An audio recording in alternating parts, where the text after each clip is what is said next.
So friends, आपने शायद lockdown period में अपने आदरणीय प्रधानमंत्री नरेंद्र मोदी सर इन्होंने आत्मनिर्भर भारत की सूचना पर दिया, शायद आपने सुना हो।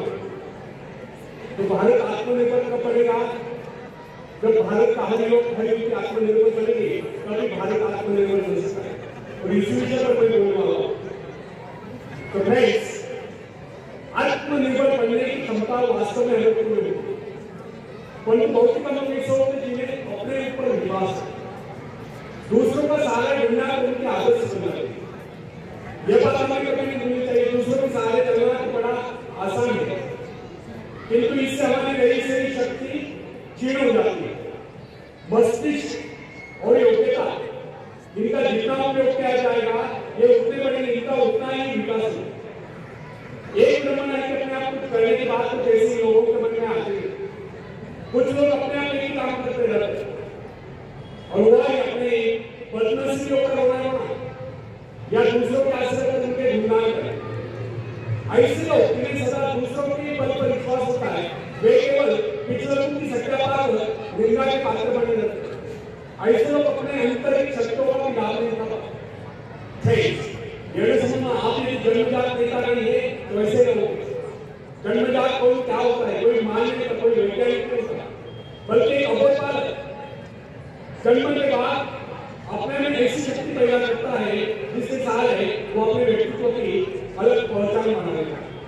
इतिहास में ऐसे बहुत से लोग हुए जिनमें नेतृत्व करने की योग्यता नहीं, फिर भी अपने प्रयत्नों से, अपने परिश्रम से अपनी योग्यताओं को विकास करके महान नेता बने। नेता वही होता है जो किसी पर निर्भर न हो, जिसमें नेतृत्व करने की योग्यता हो, जो दूसरों के विचारों का सहारा लेना आवश्यक नहीं समझता है, उसमें स्वयं सोचने और अपने कार्यक्रमों को स्वयं निर्धारित या कार्यान्वित करने की क्षमता होती है। लोगों की संख्या बढ़ाकर भीड़ के बीच में चलना तो कोई बड़ी बात नहीं। बड़ी बात तो यह है कि लोगों के दिलों में अपना स्थान बनाया जाए, चाहे लोगों की संख्या कितनी कम क्यों हो। ऐसे लोग बड़े होते हैं जो आपको विकास करके शक्तिशाली होते हैं। ऐसे लोग अपने भाग्य को बदल देते हैं, अपने साथ साथ दूसरों का भी भाग्य बदल देते हैं। फ्रेंड्स, आज की युग की विडंबना यह है, हर कोई किसी न किसी के सहारे ढूंढकर लग होता है।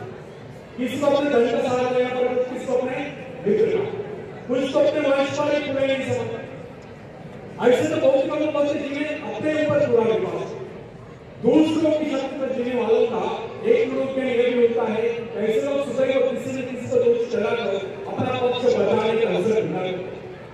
वास्तविकता यह है, इस प्रकार की आदत कायक प्रकृति की परिचायक है। आत्मनिर्भर बनिए, आत्मनिर्भर बनने की आदत डालिए। आदत का अगर समय होता है जब एक बच्चे को उसका पिता कोई विशेष कार्य करने को बोलता है तब वो संतुष्ट नहीं होता, लेकिन जब वो अपने उस कार्य को करता है, उसे पूरा करने के लिए संघर्ष करता, विजय प्राप्त करता है, तो उसके चेहरे पर खुशियों की लहरें तुरंत नजर आती है। इस प्रकार की विजय की भावना उस बालक को शक्तिशाली बनने का एहसास दिलाती है। फ्रेंड्स, स्कूल की शिक्षा या कॉलेज की शिक्षा केवल व्यक्ति की व्यवहार कुशलता और योग्यताओं की मुक्ति नहीं करती, यह तो व्यक्ति के हाथ में अवसर समा देती है। इस अवसर का सही इस्तेमाल करना आदमी को स्वयं ही सीखना पड़ता है। हिंदी वाले पिक्चर अपने समय की कहानी तरह अपने बारे में कथा सुनाया करता था। जब मैं बच्चा था तब मैंने किसी तरह से आत्मविश्वास की शिक्षा की, मुझे ब्लैकबोर्ड के पास भेजा जाता, मुझमें शंका और संदेह होने का रोक था। मेरे टीचर मुझे बार बार इस पाठ को अवश्य पढ़िए। उनके स्वर में काफी घोष हुआ करता था। उनका ये कहना था कि हमें केवल प्रश्नों को उत्तर दें। यदि तुम शिक्षकों का यह व्यवहार कठोर ही प्रतीत होगा, किंतु इतने सारे बच्चों को सीधी राह पर लाने के लिए उनका यह व्यवहार रुचि थी। और इस व्यवहार का नतीजा था 1 मास से भी कम समय बीते में मैं उन सभी सवालों के जवाब निकलने लगा तो मुझे सबसे घटित लगा। एक दिन मुझे ब्लैकबोर्ड पर एक सवाल हल करने को कहा। जैसे मैंने सवाल को किया, टीचर बड़े कठोर अंदाज में बोले, अब मेरा बच्चा उन्होंने किसी दूसरे छात्र को बुलाकर उसी सवाल को करने को कहा। उसने उसी तरीके से सवाल को किया जिस तरीके से मैंने किया था। मेरा उसका जवाब एक था। फिर टीचर उसकी पीठ थपथपाकर बोले, शाबाश, तू तो इस सवाल को करने में सफल हो। अब उससे आगे मैंने तुरंत मेरे पर पूछा, सर यदि इसका मेरा जवाब है सुलझाने का तरीका है, फिर आपने मुझे डॉक्टर गलत क्यों कहा?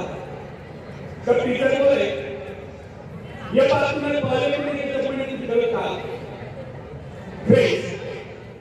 केवल पाठ को याद करने से मतलब है, हमारे भीतर एक विश्वास होना चाहिए कि जो कुछ हमने याद किया उसे कोई काट नहीं सकता। इससे ही आत्मविश्वास होता है, और जिनमें आत्मविश्वास होता है वही तर्क दे सकता है, वही बस सही चर्चा कर सकता है। लेकिन जिसे स्वयं पर विश्वास हो वो क्या करता है, उसके तो अच्छे कारणों को अगर हमने गलत कहा उसे ही समझ लेना था, हो सकता है वो गलत हो। मनुष्य को होता है अकेले काम करने से अच्छा किसी दूसरों की सहायता लेकर काम करना होता है, लेकिन अपने ऊपर विश्वास करके पूरी लगन से अगर कार्य को किया जाए उसमें सफल होने की आशा लोगों ने डाली। हर महत्वाकांक्षा का अर्थ होता है अपनी शक्तियों का परीक्षण करना, लेकिन दूसरों की नकल करना, दूसरों पर निर्भर रहने से व्यक्ति में दुर्बलता ही तो आती है। शक्ति को हमारे स्वयं की मेहनत करने से आती है। अखाड़े के पास बैठकर हम अपने शरीर को शक्तिशाली नहीं बना सकते, या दूरदर्शन पर एक्सरसाइज प्रोग्राम देखकर हम अपने शरीर को तंदुरुस्त नहीं बना सकते। इसके लिए हमें स्वयं ध्यान करना होगा, स्वयं एक्सरसाइज करना। यदि आप जीवन में सफलता चाहते हैं तो इसलिए आपको स्वयं प्रयास करना होगा, स्वयं उस रास्ते पर चलना होगा तो आपको उन्नति को जाता है। वो रास्ता है आत्मविश्वास। अपनी शक्ति को पहचान कर आप सफलता प्राप्त कर सकते हैं, या अपनी योग्यता को पहचान कर आप सफलता प्राप्त कर सकते हैं।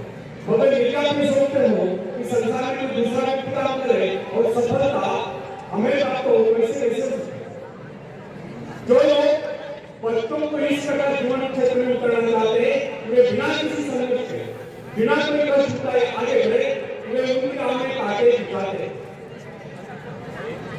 संतान को ऐसा बनाना है कि वो किसी भी प्रकार के संघर्ष का सामना करने में अयोग्य हो। तो इसका सीधा अर्थ यह हुआ कि वे लोग अपने संतान का भविष्य शुरू से बिगाड़ रहे। संतान को सुख और ऐश के झूले में झुलाने वाले माँ बाप संतान के सबसे बड़े दुश्मन होते हैं। दूसरों की तो छोड़ो, वे उस समय को पहुंचाने की कम, वे समय को पहुंचाने की कम की मिटाने नहीं देते। बच्चों को भी समझना चाहिए स्वर्ग जाने की इच्छुक को स्वयं ही माना पड़ता है। स्वर्ग वही जाएगा जो मरेगा, दूसरा कोई नहीं जा सकता। इसी प्रकार जीवन का सच्चा आनंद वही पाएगा जो अपनी आत्मा की शक्ति को पहुंचाएगा। यदि आप किसी कार्य में कामयाबी चाहते हो उसके पीछे अपनी पूरी शक्ति लगाएगा। नवयुवकों का या नवयुवकों का स्वभाव होता है सराहना, सीखना, अनुसरण करना।